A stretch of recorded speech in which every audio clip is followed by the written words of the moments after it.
Hello everyone, welcome to all of you. दोस्तों, आप में से कुछ अभ्यर्थी ऐसे होंगे जो डीएलएड में एडमिशन कराए होंगे या बीएड में एडमिशन कराए होंगे, लेकिन उनका डीएलएड या बीएड कोई अभी कंप्लीट नहीं हुआ होगा। या आप में से कुछ अभ्यर्थी ऐसे होंगे जो डीएलएड पास कर चुके होंगे या बीएड को भी पास कर चुके होंगे, लेकिन सीटेट या बीटेट परीक्षा को पास नहीं किए होंगे।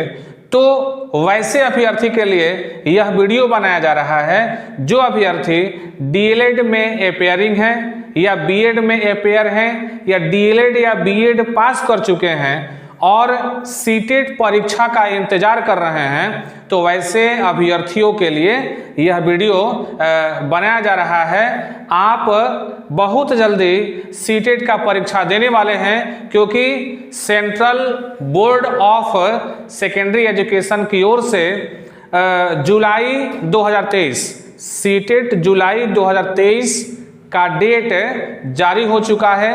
फॉर्म भरने की सिलसिला चालू हो चुकी है।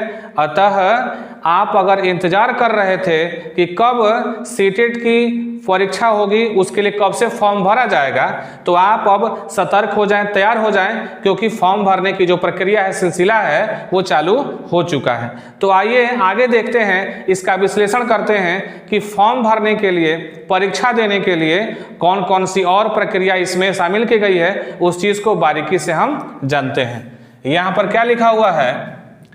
केंद्रीय माध्यमिक शिक्षा बोर्ड, केंद्रीय माध्यमिक शिक्षा बोर्ड लिखा हुआ है। अंग्रेजी होता है इसका central board of secondary education, यानी कि ये जो central board of secondary education आप देख रहे हैं, यही सीटेट का जो परीक्षा कंडक्ट कराती है, यही बोर्ड जो है आपको कंडक्ट कराती है। पहला नंबर क्या लिखा हुआ है? सीटेट के 17वें संस्करण, इसका मतलब कि इसके पहले 16वें बार तक परीक्षा संपन्न हो चुका है। अब 17वीं बार परीक्षा होने जा रही है।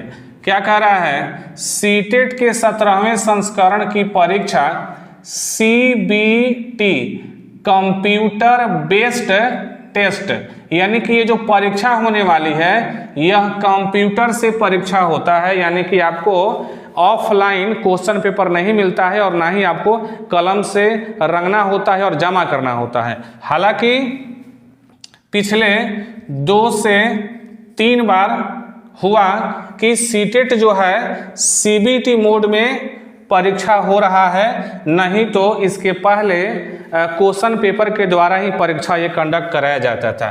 तो ये परीक्षा जो है सीबीटी मोड में होगा। जिसके मन में कन्फ्यूजन होगा दूर कर लीजिएगा।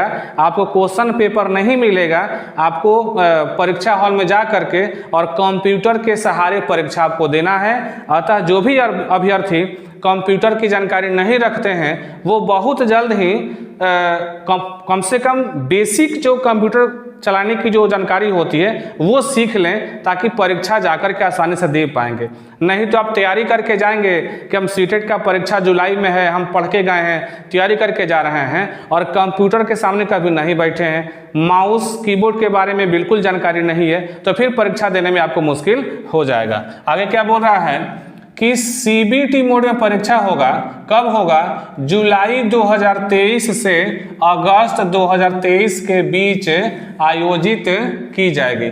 यानी कि अगर ऑफलाइन परीक्षा होता तो शायद एक दिन में पूरा एग्जाम का खत्म हो जाता, लेकिन ये सीबीटी मोड में होता है, यानी थोड़ा सा ये जटिल प्रक्रिया है।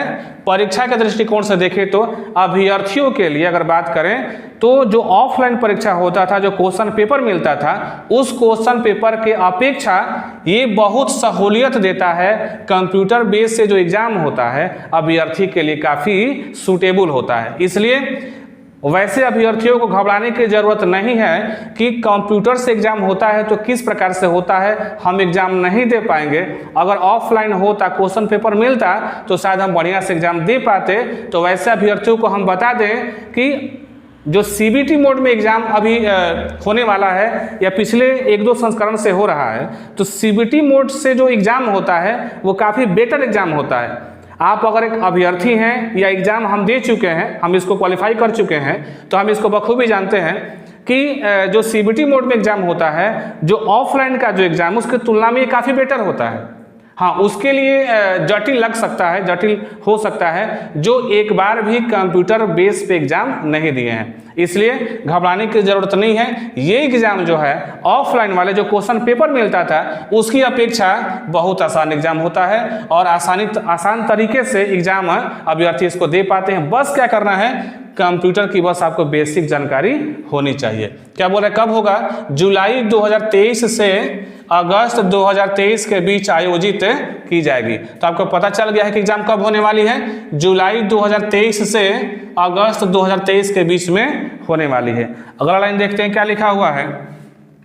ऑनलाइन आवेदन की प्रक्रिया, यानी कि अगर आपको एग्जाम देना है तो आप सभी को पता है कि सबसे पहले आपको फॉर्म भरना पड़ेगा, ऑनलाइन फॉर्म भरना पड़ेगा। तो आप अपने बगल के शहर में जाकर के जो साइबर कैफ़े है वहाँ पर तुरंत फॉर्म भरें। आगे बताते हैं क्या करना पड़ेगा आपको। ऑनलाइन आवेदन प्रक्रिया 27/4/2023 से, यानी कि फॉर्म भरना चालू हो गया है। क्या कह रहा है? 27/4/2023 से शुरू होगी, यानी कि शुरू हो गया है। हालांकि ये सेंट्रल बोर्ड द्वारा जो नोटिफिकेशन दिया गया है, जो सूचना दी गई, इन्फॉर्मेशन दिया गया है, उसके अनुसार ऐसी बातें कही गई है। लेकिन जो 27/4/2023 से फॉर्म भरना चालू हो गया है, तो ये कल से ही फॉर्म भरना चालू हो गया है। आप जल्दी करें, तुरंत इस फॉर्म को करें कि और ऑनलाइन आवेदन जमा करने की अंतिम तिथि क्या है भाई? 26/5/2023, यानी कि मई के महीने में 26 तारीख तक इस फॉर्म को भरने की अंतिम तिथि होती है। मान लीजिए आप एक अभ्यर्थी हैं, तो आप इंतजार ना करें कि मेरे पास 1 महीने का समय है, मेरे पास 1 महीने का समय है। 26 तारीख के 2 दिन पहले भी हम 24 मई को भी भर लेंगे, हम 20 मई को भी भर लेंगे, हम 21 मई को भी भर लेंगे।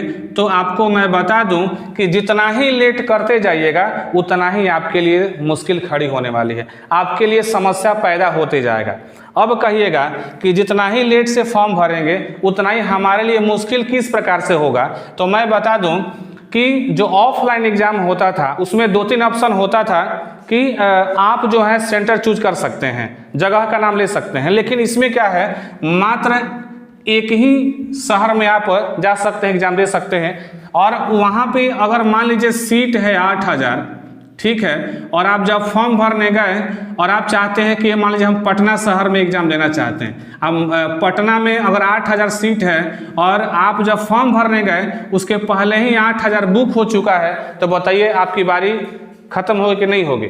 अब आप कहेंगे कि क्या हम फॉर्म नहीं भर पाएंगे? तो फॉर्म भर पाएंगे, लेकिन अब आपको क्या करना पड़ेगा, जो दूर का शहर होगा वहाँ पे जाना पड़ेगा। जैसे कलकत्ता हो गया, दिल्ली हो गया, लखनऊ हो गया, उन जगहों पे आपको जाना पड़ेगा। अगर वहाँ सीट खाली होगा तो आप फॉर्म भरेंगे, आवेदन करेंगे और फिर आपको उतना दूर जाना पड़ेगा। इसलिए अगर आप इस श्रेणी में आते हैं, अगर आप चाहते हैं कि हम इस फॉर्म को भरेंगे तो देर नहीं करें, 1 से 2 दिनों में ही इस फॉर्म को भर लें, नहीं तो जितना ही लेट होते जाएगा उतना ही आपके लिए मुश्किल होते जाएगा।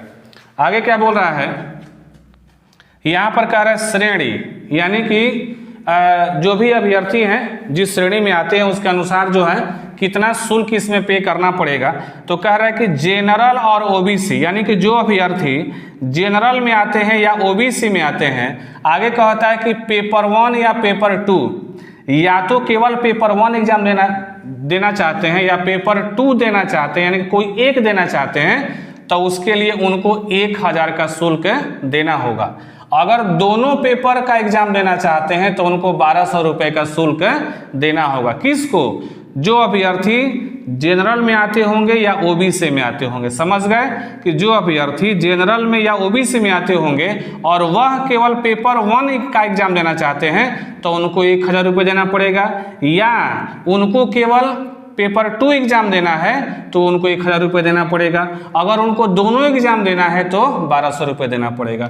तो आप अगर शिक्षक अभ्यर्थी हैं, सीटेट का एग्जाम देने वाले हैं, तो आप समझ रहे होंगे कि आपको 1 पेपर का एग्जाम देना है या कि आपको 2 पेपर का एग्जाम देना है। आगे कहता है SC ST या विकलांग, इसके श्रेणी में जो व्यक्ति आते होंगे उनको 500 रुपये देना है। किसके लिए? पेपर 1 के लिए। अगर आप पेपर 1 ही एग्जाम देना चाहते हैं तो आपको 500 का शुल्क लगाना होगा, या आप पेपर 2 देना चाहते हैं तो आपको 500 का शुल्क देना होगा। अगर दोनों पेपर देना चाहते हैं तो आपको 600 रुपये का शुल्क देना होगा। ये कुछ बेसिक जानकारी है, जब आप फॉर्म भरेंगे तो सारी जानकारी आपको वहाँ पर बताई जाएगी। अब मान लीजिए कुछ अभ्यर्थी ऐसे हैं जिनको कन्फ्यूजन होगा कि कौन लोग पेपर 1 एग्जाम देंगे और कौन लोग पेपर 2 एग्जाम देंगे। तो मान लीजिए कोई अभ्यर्थी है जो डीएलएड कर रहा है, ठीक है, या डीएलएड पास कर चुके हैं और डीएलएड के पहले वो इंटरमीडिएट परीक्षा पास किए हों, लेकिन ग्रेजुएशन जो है कंप्लीट नहीं किए हुए हैं, वो केवल इंटरमीडिएट पास किए हैं या डीएलएड पास किए हैं, चाहे डीएलएड में अपेयर हैं, तो वह पेपर 1 एग्जाम के लिए फॉर्म को भर सकते हैं। जिनके पास ग्रेजुएशन होगा, पहले से अवेलेबल होगा, पास कर लिए होंगे, क्वालिफाई होंगे, वो पेपर 2 की ओर जा सकते हैं। जिनके पास ग्रेजुएशन नहीं होगा वो पेपर 1 एग्जाम को ही देंगे। तो बहुत सारे अभ्यर्थी ऐसे भी होते हैं जिनके पास ग्रेजुएशन तो होता है, लेकिन उनको ये लगता है कि शायद हम पेपर 1 का ही एग्ज़ाम दे सकते हैं, तो ग्रेजुएशन होने के बावजूद भी वह पेपर 1 का ही एग्ज़ाम देते हैं। तो अगर आपके मन में ये कन्फ्यूजन है तो दूर कर लीजिए। अगर आपके पास ग्रेजुएशन पास आउट है तो आप पेपर 1 और पेपर 2 दोनों को देने के लिए आप पात्र हैं, ठीक है।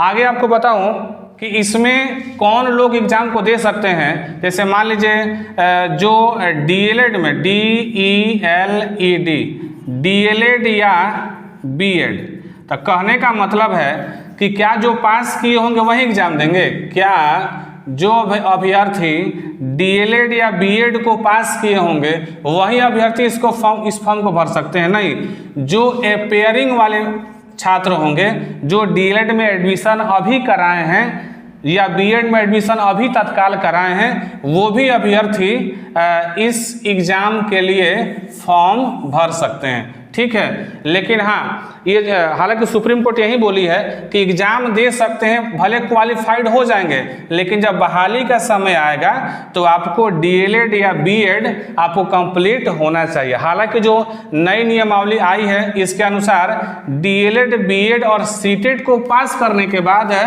अभी आपको बीपीएससी एग्जाम भी पास करना पड़ेगा।